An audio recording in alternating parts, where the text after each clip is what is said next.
Junior NTR talented actor. Telugu film ఇండస్ట్రీలో different type of role characters చేసి different type of roles చేసి తన acting తో జనాల్ని మెస్మరైజ్ అయితే చేస్తాడు. బట్ రీసెంట్ గా తారక్ అన్నకి పాన్ ఇండియా ఫేమ్ వచ్చిన తర్వాత డిఫరెంట్ సిటీస్ కి వెళ్ళి డిఫరెంట్ లాంగ్వేజ్ లో మాట్లాడడం మొదలు పెట్టాడు. ముఖ్యంగా ఫ్యాన్స్ అందరికి గుర్తుండేది ట్రిపుల్ మూవీ ప్రమోషన్. నార్త్ ఇండియాలో అజయ్ తో ఒక ప్రెస్ మీట్ అయితే ఉంటుంది. దాంట్లో ఎన్టీఆర్ అన్న హిందీ బాగా మాట్లాడాడు. సో నేను ట్రై చేస్తున్నా, తప్పులుంటే క్షమించండి. బట్ ఆ హిందీ ప్రెస్ మీట్ లో తారక్ అన్నకి చాలా ప్రశంసలు అయితే వచ్చాయి. సో తారక్ టాలెంటెడ్ కదా, తమిళ ప్రెస్ మీట్ కి వెళ్ళి తమిళ్లో మాట్లాడడం, ఎంతగా తమిళ్ మాట్లాడాడంటే తమిళనాడు వెళ్ళి తమిళ వాళ్ళు మన తెలుగుని తెలుగు అంటారని చెప్పి ఆ వాళ్ళ లాంగ్వేజ్ లోనే తెలుగు అనే రేంజ్ లో అయితే తమిళ్ మాట్లాడడం మొదలు పెట్టాడు. తమిళనాడులో తమిళ్ ఎలా మాట్లాడతారో అలా మాట్లాడడంతో తారక్ అన్నకి అక్కడ పేరు బాగా అయితే వచ్చింది. కన్నడ ప్రెస్ మీట్ లో కూడా తారక్ అన్న ఆఫ్ కన్నడేం కాబట్టి కన్నడ అయితే బాగా అయితే మాట్లాడతాడు. ఎంతకంటే కన్నడలోని సీఎం మనవడు కూడా ఇంతగా కన్నడ మాట్లాడని చెప్పి తారక్ అన్నకైతే ప్రశంసల వర్షం అయితే కురిపించారు. జపాన్ వెళ్ళినప్పుడు జపనీస్ లో కూడా మాట్లాడడం జరిగింది. సో ఎన్టీఆర్ అన్న ఆస్కార్ కోసం వెళ్ళినప్పుడు అక్కడ ఇంగ్లీష్ లో కూడా మాట్లాడడం మొదలుపెట్టారు. సో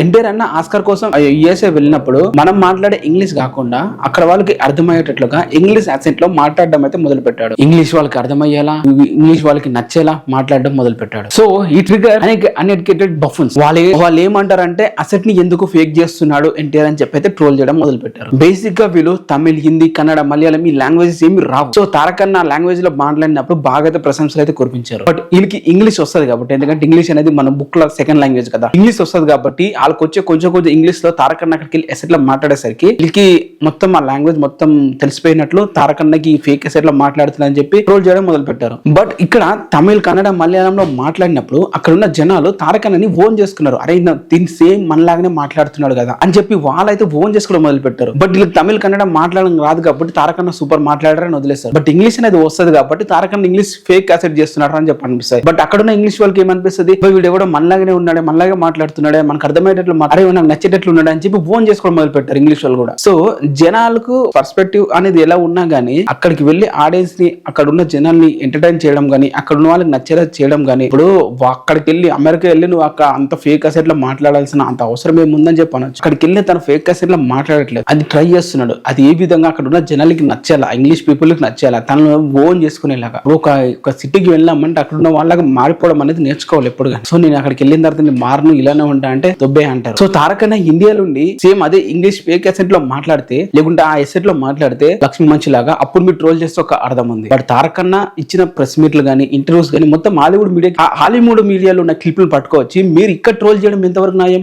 నీకు తెలుగు లాంగ్వేజ్ కోసం, నీకు తెలుగులో వినడానికి కోసం నీకు సపరేట్ గా ఇంటర్వ్యూస్ ఇచ్చాడు, హిందీ వాళ్ళకి సపరేట్ గా ఇంటర్వ్యూస్ ఇచ్చాడు, తమిళ వాళ్ళకి సపరేట్ గా ఇంటర్వ్యూ ఇచ్చాడు, కన్నడ వాళ్ళకి సపరేట్ గా ఇంటర్వ్యూస్ ఇచ్చాడు. ఆ ఇంటర్వ్యూస్ మీరు చూసుకోవచ్చు, మీకు లాంగ్వేజ్ అందుబాటులో ఉన్నవి. ఇంగ్లీష్ వాళ్ళకి ఇచ్చిన దాంట్లో కూడా మీరు వెళ్ళి అక్కడ తారక్ అన్న ఫేక్ అసెట్ మాట్లాడుతున్నా అని చెప్పి మీరు వాదించడం ఎంతవరకు న్యాయం? కొంచెమైన బుద్ధి అనేది కామన్ సెన్స్ ఉండాలి. నేను ఒక ఆఫీస్ లో పనిచేస్తున్నాను, సో నాకు మేము కూడా ఇంత రేంజ్ లో ఇంగ్లీష్ మాట్లాడము, ఈఎస్ఐ కాయిన్స్ ఈ రేంజ్ లో మేము మాట్లాడము, ఎందుకు తారక్ అన్న ఈ రేంజ్ ఫేక్ అసెట్ చేస్తాడంటే అది నీ అలవాటు బాయ్. నువ్వు నేర్చుకోకపోతే నీ తప్పు, వాళ్ళకి అర్థం చేసుకునేలాగా నువ్వు మాట్లాడకపోతే నీ తప్ప. ఒక ఇంటర్ చదివిన వాడు ఈ రేంజ్ లో ఇంగ్లీష్ మాట్లాడుతుంటే, డిగ్రీలు సనాతన ధర్మం కోసం అని చెప్పి పిచ్చి పిచ్చి వార్తలు వాగుతున్నా, నేషనల్ మీడియాలో ట్రోల్ అవుతున్న వాళ్ళతో వాళ్ళని పట్టించుకోరు. కానీ జూనియర్ ఇంటర్ బాగా టాలెంటెడ్ కదా, తను కామెంట్ చేస్తే మనకి ఒకటి వస్తుంది. తెలుగులో ప్రెస్ మీట్ పెట్టి, తెలుగులో ఇంటర్వ్యూలు పెట్టి తారక్ అన్న అదే ఇంగ్లీష్ అసెట్ లో మాట్లాడితే అప్పుడు మీరు క్వశ్చన్ చేయాలి. కానీ ఎక్కడో హాలీవుడ్ మీడియాలో తను ఇచ్చిన ఇంటర్వ్యూస్ పట్టుకొచ్చి మీరు దాన్ని క్వశ్చన్ చేసి తాను ఫేక్ అసెట్ అనడం వల్ల మీ బుద్ధి, మీ జ్ఞానం ఏ రేంజ్ లో ఉందో దీని క్లియర్ గా అర్థం అవుతుంది. సో ఇదే గైస్ వీడియో. కొంతమంది బుద్ధులు తక్కువ వాళ్ళు చాలా మంది ఉంటారు, వాళ్ళని ఇగ్నోర్ చేయడమే బెటర్. ఈ వీడియో కూడా తారక్ అన్న ఎక్కడ మాట్లాడాడు, ఏ సందర్భం మాట్లాడాడు, ఎవరితో మాట్లాడాడు, వాళ్ళకి నచ్చేలాగా అక్కడ ఉన్న జనాలు ఓన్ చేసుకునేలాగా మాట్లాడాడే తప్ప నీకు నచ్చేలా నీ కోసం మాట్లాడలేదు. అదేదో గుర్తు పెట్టుకుంటే మంచిది. సో తను ఇండియాకి వచ్చి ఆ విధంగా మాట్లాడితే నువ్వు క్వశ్చన్ చేయాలి. ఇండియాకి వచ్చి ఇంగ్లీష్ మన సందీప్ రెడ్డి వంగతో ఇంటర్లో బాగానే మాట్లాడాడుగా, ఎక్కడ మాట్లాడాడు అక్కడ అట్లనే మాట్లాడతాడు, ఎట్లా మాట్లాడకూడదు అట్లనే మాట్లాడతాడు. అది తారక్ అన్న అంటే. సో ఇది నా వీడియో. మీకు ఎలా అనిపించింది కింద కామెంట్ చేయండి. వీడియో లైక్ చేసి ఛానల్ ని సబ్స్క్రైబ్ చేసుకోండి.